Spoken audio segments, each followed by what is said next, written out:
Hello students, हम लोग बात कर रहे थे सिंपल हार्मोनिक ऑसिलेटर में आइगन फंक्शन की। ठीक है, हम लोग बात कर रहे थे आइगन फंक्शन की। ठीक है, और आइगन फंक्शन में हम लोग फाइंड आउट तो कर ही चुके थे, है ना। हमने कहा था कि सॉल्यूशन ये होगा, नॉर्मलाइजेशन कांस्टेंट है, इसी वाई को हमने अल्फा एक्स रख करके एक्स की फॉर्म में भी निकाल लिया था। ठीक है, फिर नॉर्मलाइजेशन कंडीशन लगाई थी ना, तो एक्स की फॉर्म में भी लिख सकते हो, वाई की फॉर्म में भी लिख सकते हो, है ना। दोनों की फॉर्म में बता दी थी मैंने आप लोगों को। फिर आपको इस इंटीग्रेशन की वैल्यू, ये स्टैंडर्ड इंटीग्रेशन है, इसकी वैल्यू आपको यहाँ पे डायरेक्ट रखनी है। ठीक है, रख दिया था हमने, नॉर्मलाइजेशन कांस्टेंट निकाल लिया था और साई एन भी हमारा आ गया था। दोनों ही फॉर्म में बता दिया था, साई एन भी मैंने एक्स की फॉर्म में भी और वाई की फॉर्म में भी। ठीक है ना। ऐसे ही आप ये जो मैंने H0 H1 H2 H3 की वैल्यू है, ये आपको हर्माइट पॉलिनोमियल जहाँ पे निकलवाया हुआ है ना, वहाँ पर आप कैलकुलेट करके निकाल भी सकते हो। ठीक है, यही आएंगे H0 H1 H2 H3 जो है, इनकी वैल्यू ये आएगी। ठीक है, इनको आप x की फॉर्म में भी निकाल सकते हो। जैसे अगर आपको y, बस आपको क्या करना है, y की जगह पर अल्फा x रखना है। ठीक है, क्योंकि हमें पता है कि y is equal to alpha x है। ठीक है, तो आपकी मर्ज़ी है कि आप ये सारा काम या तो प्योरली y में करो। ठीक है, सिर्फ एक बार बता दो कि y is equal to alpha x है। अगर आपको अच्छा लग रहा है तो आप x में कर दो, आपकी मर्ज़ी है। समझ में आ गई, मैंने आपको दोनों में बता दिया। अब आप अपनी मर्ज़ी से किसी में भी कर सकते हो। ठीक है, आप ये H0 की वैल्यूज़ भी, H0 H1 H2 H3 की वैल्यू भी x की फॉर्म में निकाल सकते हो। बस आपको हर जगह जहाँ जहाँ पर y है वहाँ वहाँ पर क्या रखना पड़ेगा, x रखना पड़ेगा। मेरी सलाह तो यही रहेगी आप लोगों को कि आप y में करो तो बेटर है। ठीक है, ईजी पड़ेगा आपको। ठीक है, चलो बाकी मर्ज़ी आपकी, जिससे भी करना, मैंने दोनों से बता दिया। अब देखो H0 H1 H2 H3 इन सभी की वैल्यू हमारे पास आ गई, है ना। एच तो और भी हो सकते हैं, आगे और भी हो सकते हैं, कोई लिमिट थोड़ी ना है, क्योंकि एन की वैल्यू तो आपने कहाँ से कहाँ तक ली है, 0 1 2 3 से लेकर के बहुत सारी वैल्यूज़ होंगी। ठीक है, तो हम एक टेबल बना लेते हैं, है ना, जिसमें एनर्जी आइगन वैल्यू होगी हर किसी के लिए और आइगन फंक्शन होंगे। ठीक है, वो एक, ताकि आपके दिमाग में एक रहेगा, एक टेबल रहेगी तो बेटर रहेगा। Energy eigen value,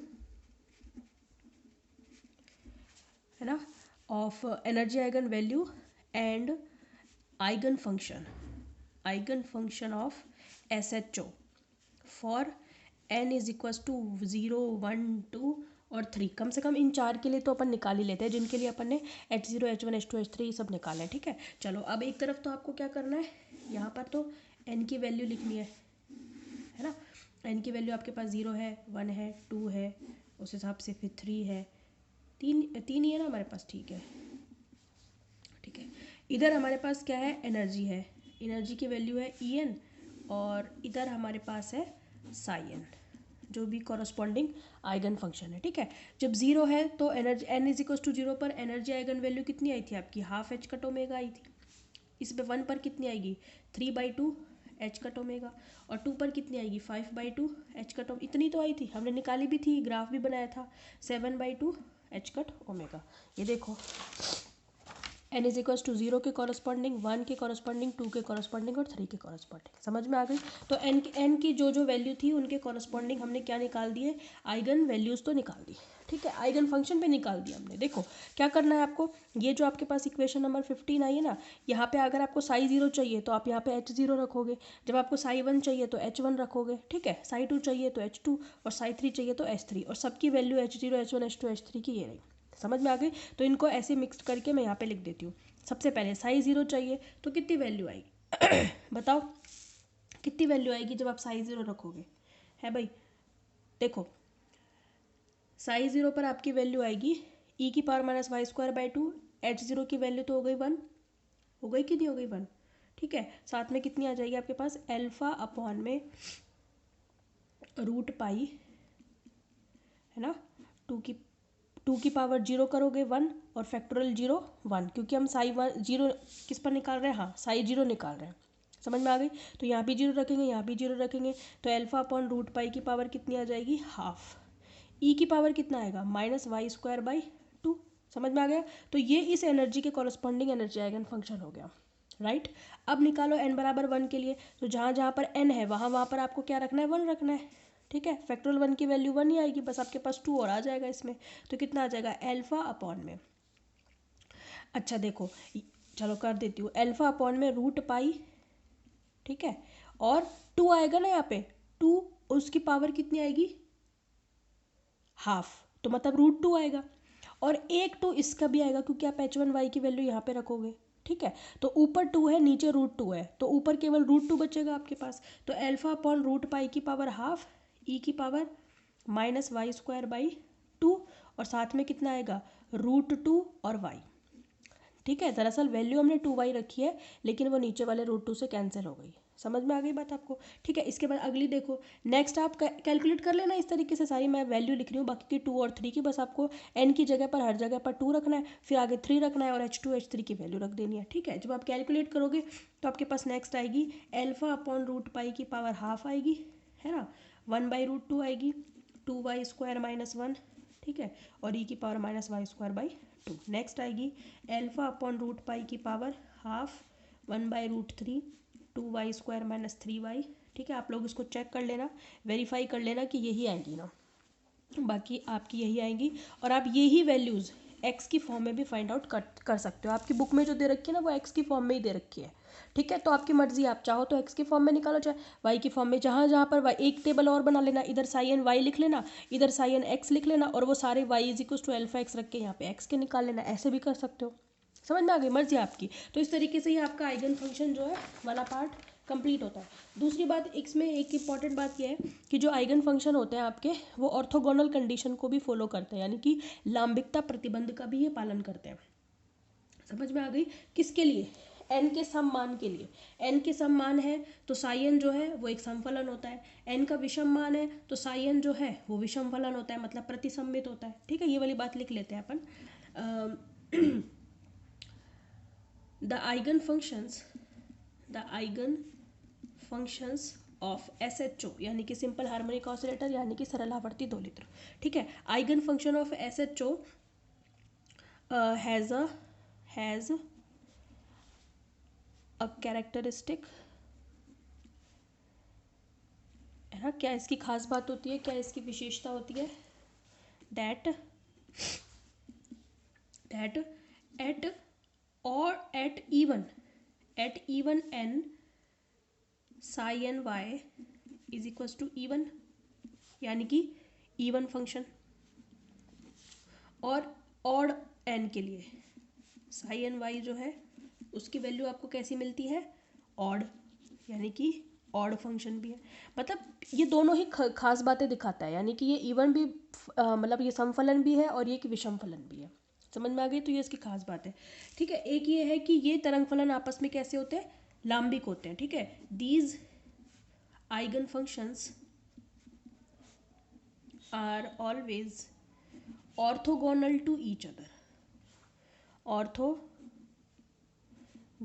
to each other, यानी कि परस्पर लांबिक होते हैं। लांबिकता की क्या कंडीशन होती है वो भी मैं आप लोगों को बता चुकी हूँ पहले, है ना। चाहे आप एक्स की फॉर्म में लिख लो, sign star x, sign x, और साथ में डी एक्स, इसकी वैल्यू 0 होगी, -इन्फिनिटी +इन्फिनिटी, अगर n is not equal to m, है ना, इसको आप m ले लो। समझ में आ गई? तो दो आपके पास मैंने बता रखी है, ये ऑर्थोगोनल कंडीशन भी वहीं पे बताई थी जब नॉर्मलाइजेशन कंडीशन या प्रसामान्यकृत वाला प्रतिबंध बताया था। ठीक है, तो साई एन स्टार एक्स और साई एम एक्स जो है डी एक्स 0 होती है इसकी वैल्यू, और जो नॉर्मलाइजेशन होती है उसमें क्या होती है कि n बराबर m होता है और इसकी वैल्यू 1 आती है। यही तो है। समझ में आ रही है बात आपको? तो ये कंडीशन भी ये लोग क्या करते हैं, फॉलो करते हैं। कौन? Eigen function. अब जो है हमने ये जो आइगन फंक्शन निकाले ना, साई 0, साई 1, साई 2, साई 3, इनको अपन जो है ग्राफिकली रिप्रेजेंट भी कर लेते हैं, क्योंकि ये पूछा जाता है। ठीक है, पेपर में पूछ लेता है कि साई 1 बनाओ या साई 2 बनाओ, तो एक तरीके से ग्राफिकल रिप्रेजेंटेशन देख लेते हैं इन सभी का। Graphical representation of eigen function of SHO। ठीक है, जितने भी सिंपल हार्मोनिक ऑसिलेटर के आइगन फंक्शन है मैंने इक्वल टू 0, 1, 2, 3 पर निकाले हमने, तो लगभग 3, 4 के लिए तो बना ही लेते हैं। ठीक है, जैसे सबसे पहले आपके पास है साई 0। ठीक है, ये आपका साई 0 y। ठीक है, तो इसका जो ग्राफ आता है, ठीक है, आपको मतलब शेप याद रखनी है, ज़्यादा डिटेल में नहीं जाना। ठीक है, देखो इस तरीके से एक पीक लिए हुए होता है।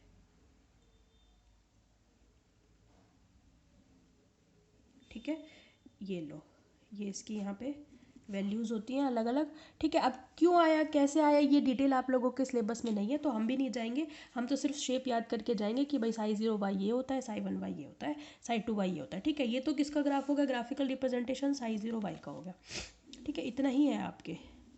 फिर है आपका साई 1 वाई।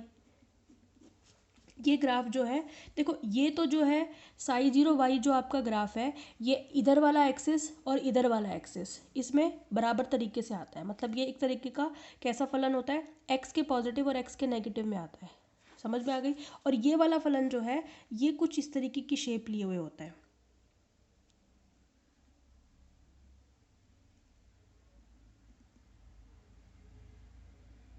ये लो, ये आपके पास क्या आ गया,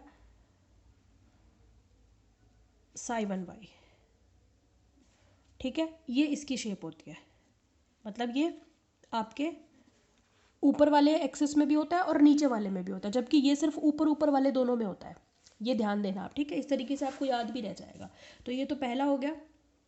ये आपके पास ग्राफ फर्स्ट, ये आपके पास ग्राफ सेकंड हो गया। साई 0 हो गया, साई 1 हो गया, साई 2 और साई 3 का भी देख ही लो, ठीक है। वो भी पूछ लेते हैं, इससे आगे नहीं पूछा जाता। इसके आगे भी होते हैं पर वो आपसे नहीं पूछे जाते, ठीक है। अब आ जाओ आपका साई 2 वाई।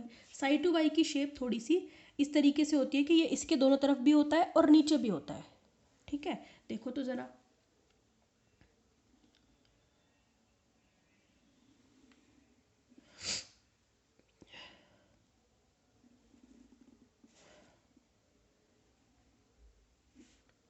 ठीक है। ये आ गया आपके पास क्या, साई 2 वाई। समझ में आ गई। ये लो, ठीक है। ये दो वैल्यूज़ दिखाने के लिए ऐसे डैश डैश कर देता है कि एक इधर वैल्यू एक इधर वैल्यू, ठीक है। बाकी ऐसा कोई ख़ास रीज़न नहीं है। चलो अब नेक्स्ट है आपका कौन सा, साई 3 वाई, है ना।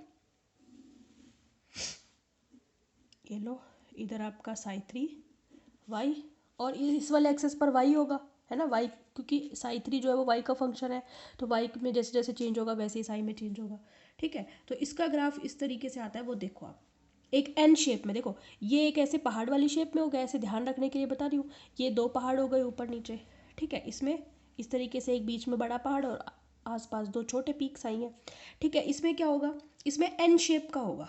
ये वाला जो होगा एन शेप का होगा, उसको आप ध्यान से देखो।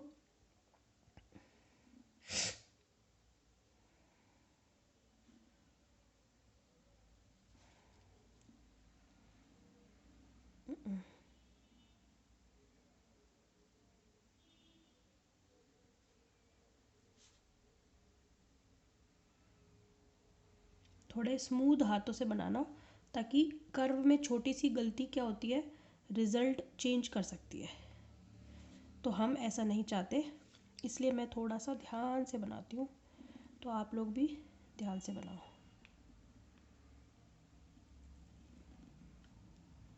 ठीक है। कहते हैं ना नकल में भी अकल चाहिए होती है, तो वो अकल लगाओ थोड़ी सी, ठीक है। तो आपकी जो चीज़ें हैं, मैं यूँ नहीं कह रही कि आप नकल करो, पर होता क्या है कि हर चीज़ हम लेकर नहीं चल सकते। बहुत सी चीज़ें डायरेक्ट उठानी ही पड़ती है, मजबूरी है हम लोगों की, ठीक है। और मेरे लिए ज़्यादा मुश्किल होता है ऐसी चीज़ों को समझाना। जिन चीज़ों के फैक्ट होते हैं उनको मैं बता पाती हूँ, लेकिन जो चीज़ें है ही नहीं सिलेबस में, फिर वो कैसे बताऊँ। तो आपको वो डायरेक्ट याद रखनी ही पड़ेंगी। समझ में आ गई बात आपको। तो ये आपका साई 0 साई 1 साई 2 साई 3 का ग्राफिकल रिप्रेजेंटेशन है। ये आपको डायरेक्ट ही याद रखना है। कैसे आया क्यों आया ये आपके सिलेबस में नहीं है।